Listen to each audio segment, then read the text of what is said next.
Enfants, parents, enseignants et éducateurs en garderie seront heureux de retrouver les personnages de la série télé Yaya et Zouk dans de nouveaux livres Cherche et trouve. Ils sont à la fois ludiques et éducatifs. À chaque double page, les petits de 2 à 6 ans peuvent découvrir l'espace, la chambre de Yaya, la plage, le parc ou même les rêves de Zouk. Des objets à trouver s'y cachent, ce qui augmente le plaisir de regarder et de se faire raconter. Les enfants voudront ainsi y revenir tout en aiguisant leur sens de l'observation et l'acquisition de vocabulaire en nommant les objets trouvés. Vous écoutez Samedi de lire avec l'auteur invité d'Amélie Boivin-Enfield.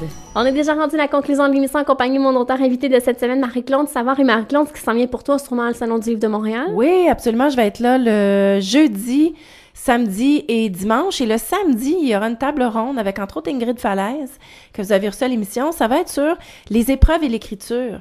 Tu sais, comment, on dit toujours que c'est thérapeutique quand on écrit. Puis écrire, ça veut pas dire nécessairement d'écrire pour être publié, c'est écrire en général. Le fait de sortir quelque chose, de le coucher sur papier, ça peut être important dans une vie. Fait qu'on va faire une table ronde là-dessus, puis on va regarder comment différents auteurs ont réussi à traverser des obstacles. Fait que oui, je vais être là, je vais signer, je vais rencontrer des gens.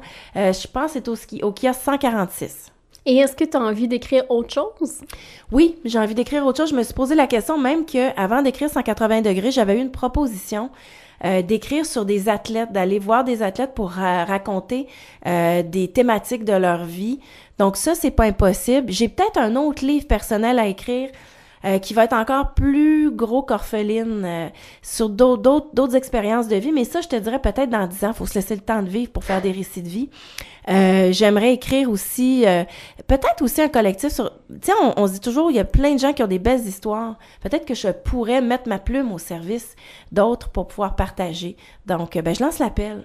Ben oui, Tiens, on sait jamais, je lance ça dans l'univers. Ben merci beaucoup, Marie-Claude, d'être dans l'émission. Merci à vous. Et on a une copie de 180 degrés à faire tirer, alors j'invite les auditeurs à se rendre sur la page de l'émission samedidelire.com dans l'onglet concours. Merci à vous à la maison. Bonne semaine. À la semaine prochaine.